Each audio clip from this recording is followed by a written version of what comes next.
معجزہ، نبی پاک صلی اللہ تعالی علیہ وسلم کا سج دھج کے آنا اور میلاد ہونا یہ بھی معجزہ، اور سج دھج کے عرش پہ جانا اور معراج ہو جانا یہ بھی معجزہ۔ اللہ نے دیے معجزے انبیاء کو، خدا نے میرا نبی معجزہ بن کے آیا۔ اللہ نے محبوب کو معجزے دیے اور اتنے بڑے بڑے معجزات دیے، اتنے بڑے بڑے۔ میں کیسے آپ کی خدمت میں یہ بات عرض کروں، اتنا عظیم معجزہ ہے نا واقعہ معراج۔ امت کو چاہیے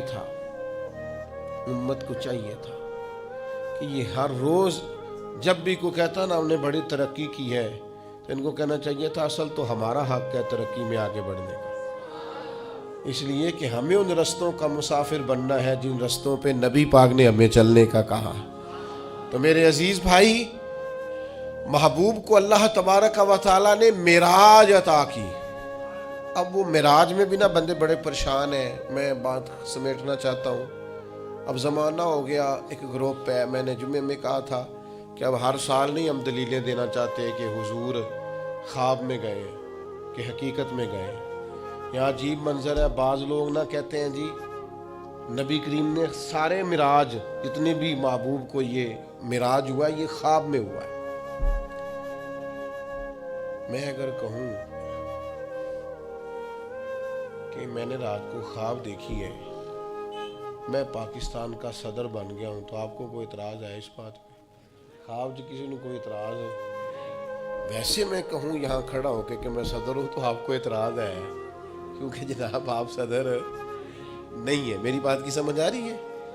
کوئی شخص آپ میں سے اٹھ کے کہے کہ میں نے خواب دیکھی ہے، رات خواب میں یہاں سے نکلا ہوں، امریکہ گیا، وہاں سے برطانیہ آیا، وہاں سے ہالینڈ چلا گیا، وہاں سے افریقہ کے جنگل دیکھے، وہاں سے میں عرب آ گیا، میں نے جو ہے وہ دبئی اور مسقط اور یہ سارے ریگستان دیکھے، اور پھر اللہ نے مجھے موقع دیا اور مجھے حرم کی حاضری نصیب ہوئی خواب میں سارا دیکھ کے آیا ہوں، تو آپ کو کوئی اعتراض ہے؟ کیوں جی؟ کیونکہ اور اگر وہ کہے حقیقت میں صبح نکلا اور یہاں سے امریکہ گیا اور وہاں سے میں افریقہ آیا، وہاں سے برطانیہ، یورپ، یہ ہنسانے کو نہیں کہہ رہا، سمجھانے کو کہہ رہا، وہاں سے پھر میں سارا عرب گھوم کے شام تک گھر آ گیا، صبح نکلا، تو آپ مان لیں گے؟ کیوں؟ یہ ممکن ہے؟ آپ کہیں گے میاں صرف امریکہ کی فلائٹ اگر یہاں سے ڈائریکٹ بھی کو جائے تو 14-15 گھنٹے کی، تو آپ تو ایک دن بھی بمشکل وہاں پہنچیں گے، صبح سے شام تک میں۔ آپ وہاں سے واپس کیسے آ گئے اور وہاں بھی چلے گئے اور یہاں بھی چلے گئے؟ یہ ممکن ہے؟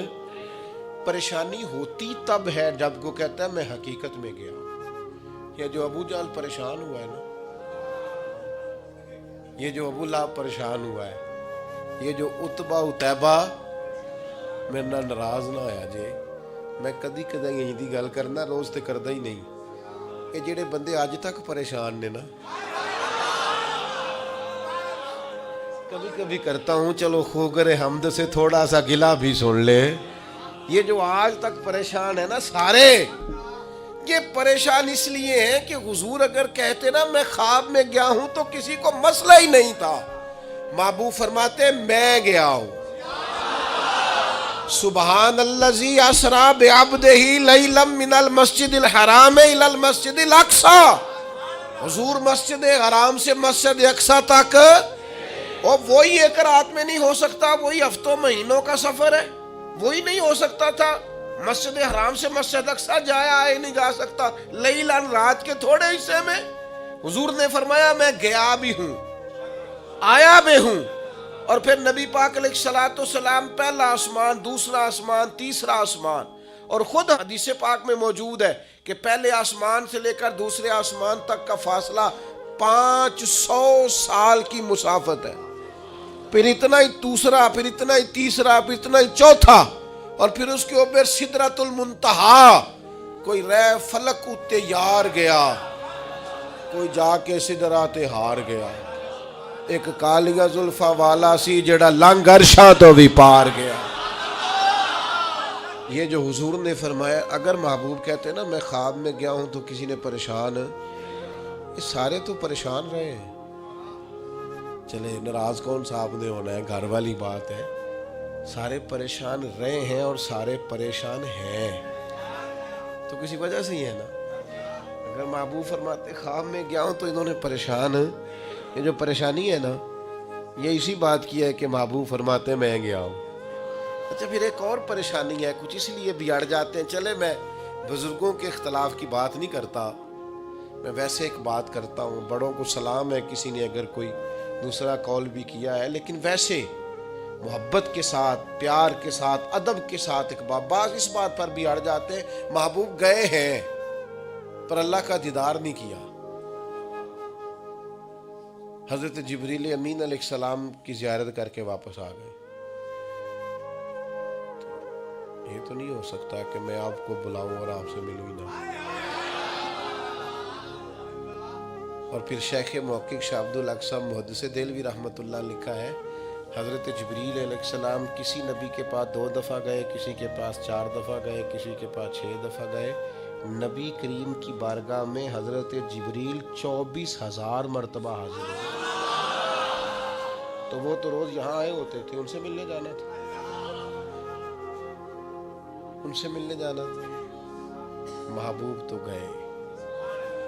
اور پھر حضور علیہ السلام فرماتے ہیں میں نے اپنے رب کو سونی صورت میں دیکھا. اور نبی پاک فرماتے ہیں رب نے اپنا دست مبارک میری پشت پہ رکھا, اس کی ٹھنڈک جو اس کی شان کے لائق پشت پہ رکھا, اور اس کی ٹھنڈک میں نے سینے میں محسوس کی. اور حضور فرماتے ہیں جب اللہ نے وہ دست مبارک رکھا تو پھر میں نے مشرقوں کو بھی جان لیا اور مغربوں کو بھی جان لیا.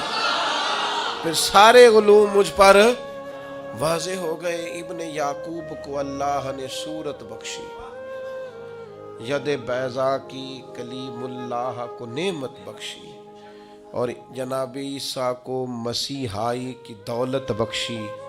ہر نبی کو کوئی عزت کوئی عظمت بخشی. میری سرکار کو بے پردہ زیارت,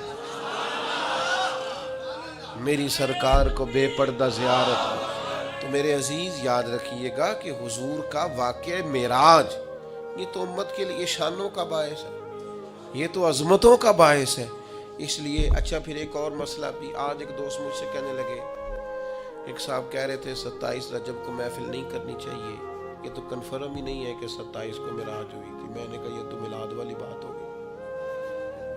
ایک صاحب مجھ سے کہنے لگے کہ حضور کا میلاد 12 ربیع الاول کو نہیں.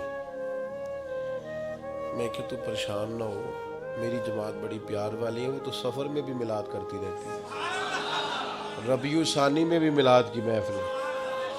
اب تو مجھے زمانہ گزر گیا سفر کرتے, وہ تو سارا سال ہی میلاد کرتے رہتے. آپ کیا بات کرتے ہیں, اب کون 12 کا پابند ہے, سارا سال میلاد ہوتا ہے. کہنے لگے جی 9 ہے. تو میں نے کہا پھر بھی کوئی اعتراض نہیں, آپ 9 کو کر لیں, ہمیں کوئی پریشانی. ہم 27 رجب کو معراج کی محفل کر رہے ہیں, آپ کا خیال ہے 5 رجب ہے, آپ 5 کو معراج کی محفل کر رہے ہیں, ہمیں تو کوئی پریشانی والی بات ہے. تو بلا وجہ کے الجھاؤ, بلا وجہ کی بحثیں نہیں ہونی چاہیے. بات کو ختم کرتا ہوں. کرنا کیا ہے, امت نے کرنا کیا ہے. واقعہ معراج سبق کیا دیتا ہے, درس کیا دیتا ہے. واقعہ معراج امت کو یہ سبق دیتا ہے کہ نبی پاک علیہ الصلوۃ والسلام نے اپنی حیات ظاہری میں جتنا سفر کیا ہے وہ عروج کی طرف کیا, وہ فتح کی طرف کیا. نبی پاک علیہ السلام نے ہر قدم اٹھایا ہے تو وہ جد و جہد ہے, وہ کامیابی ہے, وہ آگے بڑھنا ہے, وہ عروج ہے. وہ 1 2 3 صحابہ سے بات شروع ہوئی, پھر حضور مدینہ طیبہ تشریف لے گئے, پھر حالات کا یہ رنگ ہوا کہ ان فتحنا لک فتحا مبینا, پھر وہ عروج ہوا, وہ 23 سالوں میں وہ انقلاب آیا, آگے بڑھنا, جد و جہد کرنا, کوشش کرنا, عروج کی طرف جانا. وہ وقت آیا کہ اذا جاء نصر اللہ والفتح ورأیت الناس يدخلون فی دین اللہ افواجا. محبوب آپ دیکھیں گے اللہ کی مدد آئی, فتح حاصل ہو گئی, فوجوں کی فوجیں دین میں داخل ہو رہی. عروج ہے، کمال ہے، ترقی ہے، آگے بڑھنا، جدوجہد کرنی۔ امت آج بیٹھ کے سوچ رہی ہے کہ ہم نے کوئی محنت ہی نہیں کرنی، ہم نے آگے نہیں بڑھنا، ہم نے کسی ایجاد کی طرف توجہ نہیں دینی، ہم نے ترقی کا کوئی رستہ اختیار نہیں کرنا۔ یہ ایک ایجاد کر کے ہمیں دی گئی ہے نا موبائل، اس کا مطلب یہ ہے کہ ہم اپنی کمر ٹیڑھی کر لیں لیٹ لیٹ کے موبائل دیکھ دیکھ کے۔ ہمیں تو دیکھنا چاہیے تھا کہ ٹیکنالوجی بڑھ رہی ہے، ایجادات بڑھ رہی ہیں، ہمیں آگے بڑھنا ہے، مسلمانوں کو آگے جانا ہے، اور کس طرح کر کے فروغ دین کے لیے ان ساری چیزوں کو استعمال کرنا ہے، اور زیادہ سے زیادہ ترقی حاصل کر کے اپنے دین کو فروغ دینا ہے، آگے بڑھنا، امت کا سر اونچا کرنا ہے۔ لیکن امت ہے کہ وہ بار بار پیچھے ہٹتی جا رہی ہے، بار بار کمزوری دکھاتی جا رہی ہے، بار بار ہم ہیں کہ ہمارے قدم لڑکھڑاتے ہیں، ہم پیچھے کی طرف آتے ہیں، ہم آگے قدم ہی نہیں اٹھاتے۔ معراج ہمیں بتاتا ہے کہ امت تو نے عروج حاصل کرنا ہے۔ هو الذی ارسل رسولہ بالہدی ودین الحق لیظہرہ علی الدین کلہ۔ ہم نے یہ رسول تمہیں اس لیے عطا کیے ہیں، یہ شانوں والے رسول تمہیں اس لیے دیے ہیں کہ ہم اس دین کو تمام دینوں پر غالب کر دیں گے۔ اسلام کی فطرت میں قدرت نے لچک دی ہے، اتنا ہی یہ ابھرے گا جتنا کہ دبا دو گے۔ یہ دین غالب ہونے کے لیے۔ واقعہ معراج کیا بتاتا ہے ہمیں؟ نبی پاک نے مسجد اقصی میں سارے نبیوں کی امامت کرائی ہے۔ جس طرح نبی کریم نبیوں کے امام ہے، یہ امت امتوں کی امام ہے۔ اس نے امامت کرنی ہے، امامت، ترقی، عروج، جد و جہد، آگے بڑھنا۔ ملت کے جوانوں، واقعہ معراج تمہیں بتاتا ہے کہ تمہیں آگے بڑھنا ہے، تمہیں کوشش کرنی ہے۔ اٹھ کے اب بزم جہاں کا اور ہی انداز ہے، مشرق و مغرب میں تیرے دور کا آغاز۔ جد و جہد کریں، میرا مالک بڑا کریم ہے، جو اس کی جانب ایک قدم اٹھاتا ہے، اللہ کی رحمت آگے بڑھ کے اس کا استقبال کرتی ہے۔ آپ کوشش تو کریں، ہمت تو کریں، جد و جہد تو کریں، آپ آگے تو بڑھیں۔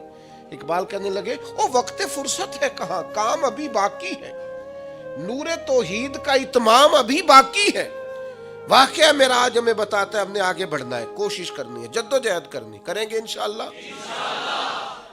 جو شخص جس حد تک اپنے لیے، ملک کے لیے، ملت کے لیے، خاندان کے لیے، قبیلے کے لیے، دین کے لیے جد و جہد کر سکتا ہے، وہ کرے، وہ آگے بڑھے،